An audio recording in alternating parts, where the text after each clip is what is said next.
Nu är vi på Ludvika gammelgård och bredvid mig så har jag Marianne Sand. Och du Marianne, du är ju med och har hand om den här dräktborden, eller hur? Här på gammelgården. Ja, heter Hällsjöboden. Hällsjöboden. Ja. Och där inne har ni lite försäljning av dräktmaterial till Ludvika-dräkten. För det är den vi ska få veta mer om i det här avsnittet. Berätta lite om din fina dräkt, Marianne. Och det finns hur mycket som helst att berätta om. Eftersom jag håller i bandet. Jag är ju en gift kvinna, då har man hetta. Är man ogift, då knyter man bandet i håret. Aha, då har man inte den här huvudbonaden. Nej, då har man ingen hetta. Nej. Men direkt man gifter sig så då ska man ta av sig bandet. Är det.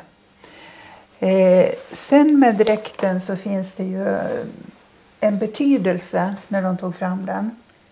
Alla färgerna har en betydelse, alla broderierna har en betydelse. Så om vi börjar med kjolen, det gröna det symboliserar skogen. Och det bruna som finns med där.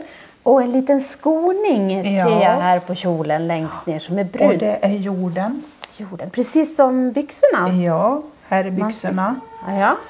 Det rostfärgade det är när de rostar järn i hytterna. Och det gula förkle det symboliserar veteåkrar och solen i det hela. Broderierna, de här rundlarna, det är markering för ASEA som det hette då när dräkten blev till tillsammans med dem. Ja. Det är deras kraftöverföring. Oj, vad spännande. Därför finns det. Och de här vågorna, det är Ludvikaforsen. På förkläde. I det hela. Och det kommer ju igen även på smyckena. Så vi har ju vågor på bygeln här. Som också är Ludvikaforsen. Och vi har vågor i broschen. Ja, här uppe ser man. Ni har en väldigt speciell brosch, den ska vi prata mer om. Men du sa något spännande. Ludvika-dräkten kom fram när ASEA kom hit. Nej, ASEA var här. ASEA skulle fira ett jubileum. Var det så? Och bad om hjälp med 48 kvinnor. Ja. Fick bidrag att sy Ludvika-dräkten. Och på det viset blev den framtagen. Och i bidraget, det var 75 kronor 1949. För att sy dräkten. 75 kronor? Ja. Och de här 48 damerna, de serveras sen på det stora jubileet som var 1950. Är det. Och i samband med det så blev det taget då att den här dräkten skulle vara Ludvika folkdräkt. Det är lite speciellt. Jag tror inte att vi har någon annan dräkt i länet som har kommit fram från ett företag. Det tror jag är den första som jag känner till. Annars brukar det vara något danslag eller spelmanslag eller sådär som är med i framtagningen. Men det var ju kvinnor med och tog fram dräkten som härrörde till hembygdsföreningen. Ja, just det. Som hade lite historia bakom sig. Men lite på uppdrag då utav ASEA? Ja, det var på det viset. Och sen strax efter så kom herrdräkten som hänger bakom mig. Ja. Och det är samma färger där också. Det tillkommer ett litet broderi här. Ja. Som är fint i korsstygn i rött. Som inte finns på kvinnodräkten, eller hur? Nej, det gör den inte. Nej. Och de har samma band som man knyter då runt halsen? Det knyter man runt halsen på herrdräkten. Och lika runt hatten som är i fönstret. Så det går igen i varandra. Och här har vi också den här bruna hatten. Jag tänker att det är viktigt också då med jorden. Som byxorna och även skorna. Ja, dräktskorna.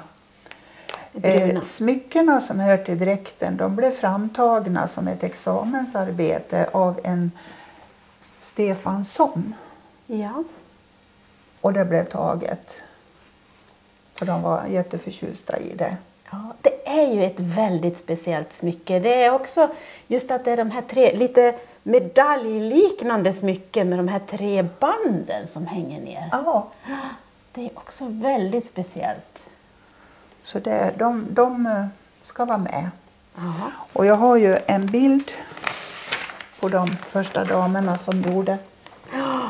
Titta, 48 kvinnor då. Ja, det här är bara hälften av gruppen. Som gjorde varsin dräkt då till serveringen av det här stora jubileet. Ja. Vilken historia. Det är det. Genom åren så har ju dräkten förändrats lite grann. Ja. Och tittar man på sjalen, Ja. de har en bomullssjal med frans. Men numera ser den ut så här. När det är linne med hålsöm istället. Ja. Och det blev någonstans på 70-talet. Ja. Likaså spetsarna på de första dräkterna var köpespets. För det var det finaste då. Ja. Och någon gång i början på 70 så blev det hemknipplat. Titta här Lika som är. De är runt om alltihopa. Och här har du fina spetsar. Sen har vi också högtidsdräkt. Och då är det ett vitt förkläde. Med samma symboler på, broderat i vitt. Ja, och då är det vågorna här. Ja, forsen och rundlarna. Och rundlarna då. Är det. Ja. Och likaså på sjalen. Festsjalen. Så det här har man då till högtidsdräkten då? Det finns restriktioner om det. Man får ha det på dop, bröllop, begravning och när man träffar kungen. Aha! Står det i papperna. Jag har även en bild här på brudklädsel. Ja, just det. Det ser man ju då, det vita. Och hon har en krona med band också då? Ja, och de banden fanns att låna på pastorsexpedition, kronan och banden. Så man kan bli riktigt brudklädd. Ja. Hur många är det som gifter sig så här idag? Inte så vanligt. Nej. Men det kommer i perioder. Ja. Så det är väl ett par år sedan som en gifte sig i dräkt som. Vi hjälper ju till, vi syr inte, men vi hjälper till med mönster och om de kör fast. Ja. Så hjälper vi dem igång igen. Berätta lite om intresset för Ludvikadräkten. Hur är det stort intresse? Det kommer mer och mer. Runt 35-40 års åldern börjar de bli intresserade numer. Och genom de här åren som jag och Gun-Britt har haft Hällsjöboden så ser vi ju en ökning. Och framförallt då när vi får in begagnade dräkter. För det är ju lite billigare då. För det är lite kostsamt och tillverka. Ja. Min dräkt den har jag vävt ifrån tråd. Vävt alla tygerna och sydde och den var klar 1988. Så jag har namnat allting. MS, ja. 88, så det här var nog den sista jag gjorde. Ja. Så jag har det på alla delarna. Och det är ju små kedjestygn, eller hur? Ja. I broderierna. Och massor med kedjestygn är det ju. Ja.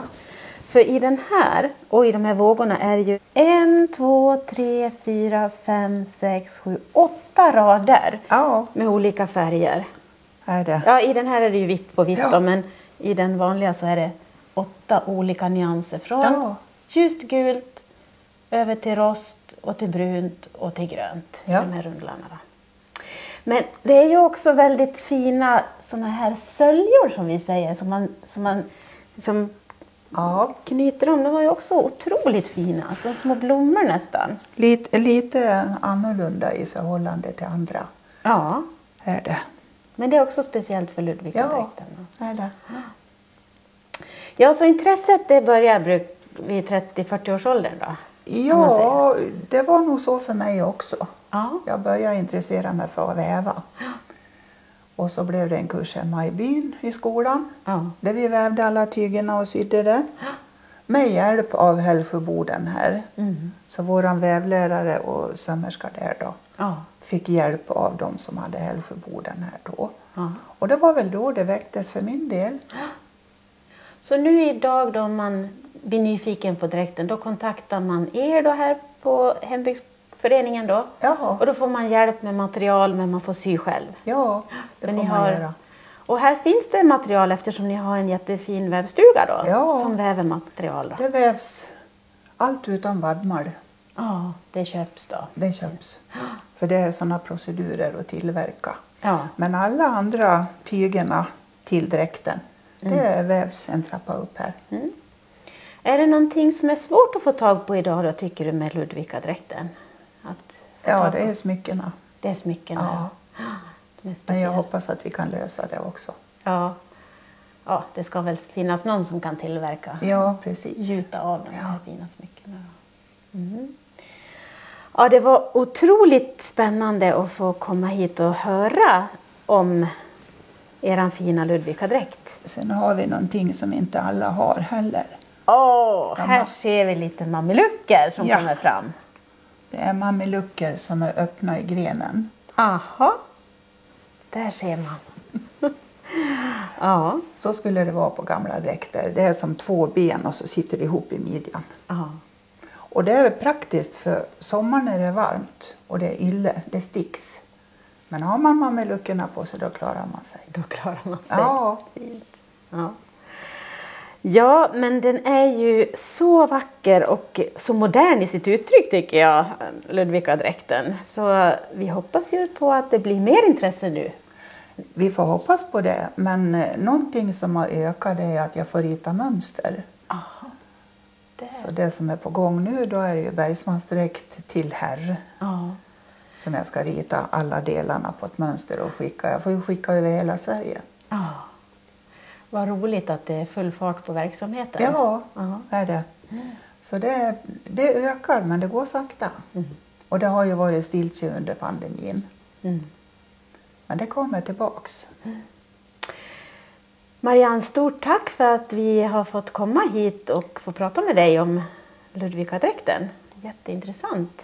Tack för att ni kom. Ja, tack och tack.